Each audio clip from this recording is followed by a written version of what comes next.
The Haunted Mask by R.L. Stine is probably one of the most well-remembered and beloved spooky tales from the Goosebumps catalogue.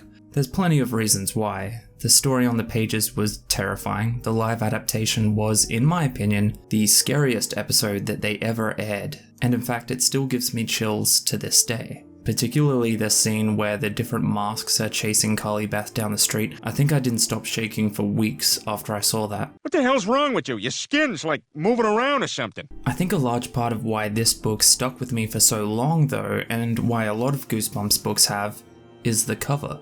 I remember holding the book in my hands, utterly transfixed by what I was looking at. A girl, probably about my age, obscured from view. Obscured by another grotesque face. One that was staring right at me, a furious face. One with angry, warped skin, glowing eyes, and big fangs. The girl was stretching this face over her own. Every detail, right down to the drool dripping from the chin of what should be a lifeless mask, gave me a cold feeling of dread. That was the beauty of a horror book cover that can make you feel isolated and trapped, without any imagery that was even remotely violent or graphic. And this was just a kid's book.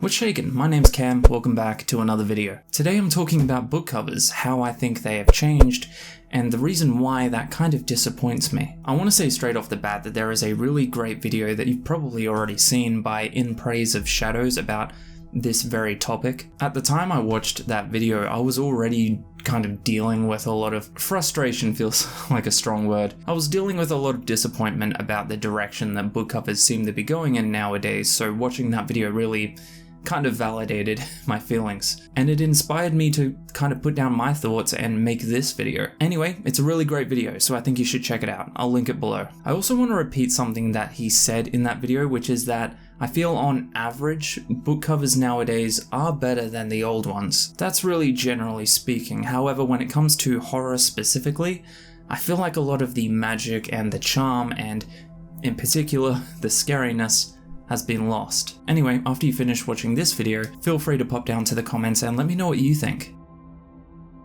This entire video isn't about Goosebumps, but I do want to jump back to that topic for just a moment. The cultural influence that came from R.L. Stine's children's horror series was phenomenal. I and a lot of other horror fans I know credit the Goosebumps for my love of horror today. A number of the stories still stick with me vividly, and I'm sure I'll talk about that in future videos, but I don't think the value of the covers themselves can be understated. The Goosebumps book covers were instantly recognizable, and not just because of the oozing aesthetic that came with all of them, but the covers were characteristically lonely and dark. They had a distinctively different and darker look to a lot of other children's books, even horror. Most often you would have an isolated character front and center, twisted or shaped into some kind of way that would influence the uncanny valley effect. These were covers that I truly think could have worked if the story was intended for adults as well, while still not being inappropriate for children. That's a pretty spectacular balance when you think about it. I mentioned The Haunted Mask, but another Goosebumps book that still gives me chills to this day was A Night in Terror Tower.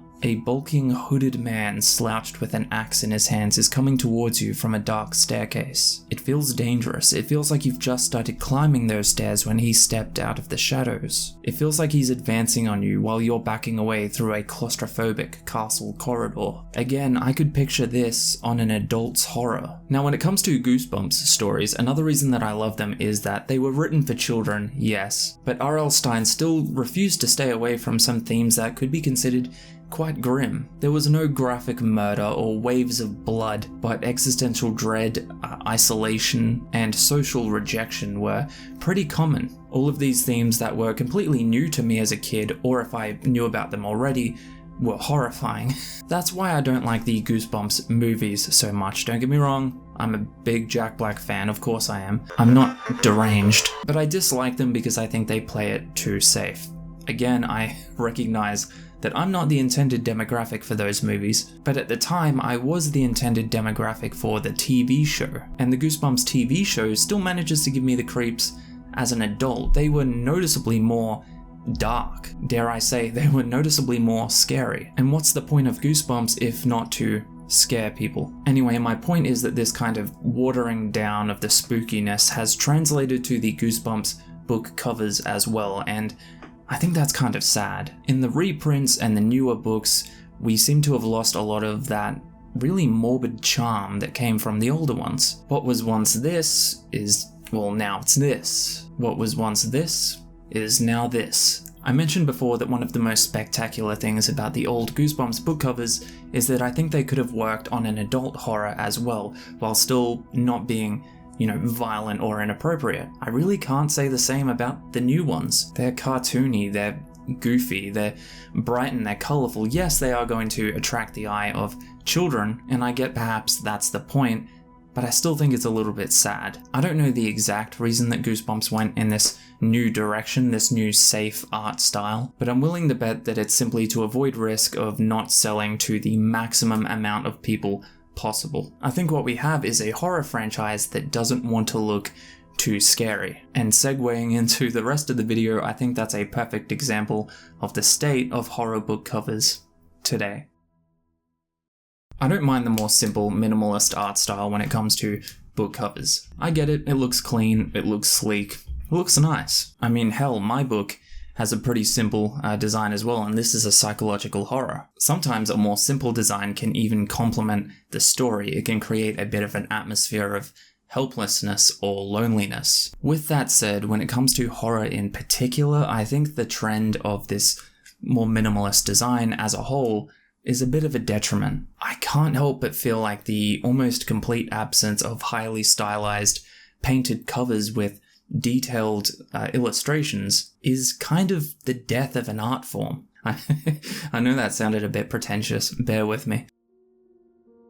Sometimes when a horror cover is too simple, it's hard to identify as horror at all. Despite the popular phrase, people do judge books by their cover. The art they see should in some way reflect the story or the feeling that the story will give them. I'm sure that the reason for these new simple covers is so that stores, both online and physical, will be more willing to put them at the front. They're more presentable, even if that means they melt into the pastel-coloured blur that is all new book covers. A cruel face twisted into sadistic glee alongside a man screaming out from his wheelchair is terrifying. The silhouette of a woman with an axe on a blank background is boring. Again, I know aesthetically speaking, some people really like this style, but vintage horror book covers managed to do something that the new ones just don't. The covers were part of the experience, they added to the book. Like I mentioned before, part of the reason Goosebumps is so memorable is because of the covers. Horror covers used to be a part of what we remember about a book, not just the story. We would think back to the book, the story, and the cover, and we would get a chill down our spine. They were bizarre, each one looked drastically different from the next. The style helped them to stand out rather than just blend together. I imagine that having a large collection of vintage horror is like having a catalogue of interesting and diverse art that you can pick through and appreciate at your leisure. I just don't feel the same way about the newer stuff. One of my favourite channels on YouTube is Cameron Chaney, Library Macabre, because not only is Cameron an awesome and kind guy with a great name, but he also has one of the most impressive collections of horror books that I have ever seen. His channel has countless hauls and tours exploring everything from the globally known, like Goosebumps, to much more obscure and unknown and often vintage reads as well. The reason I mention his channel is just so that if you want to see consistent examples of breathtaking horror art, Cameron's videos should really hit the spot. He uploads quite a lot.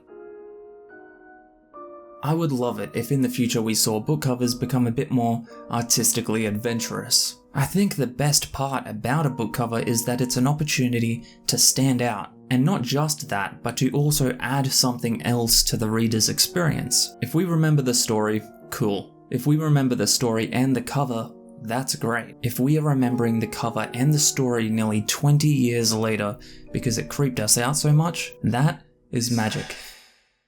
So there are my subjective thoughts on the direction that horror book covers have taken and how I feel about it. Do the minimalist covers do it for you? Specifically in regards to horror, that's what I want to focus on here. I do lots of videos on fantasy and horror books, reviews, discussions, video essays. So if you like that stuff, I would love it if you stuck around. Thanks so much for watching, especially for watching through the whole video. I really appreciate it. Thank you. See you in the next one.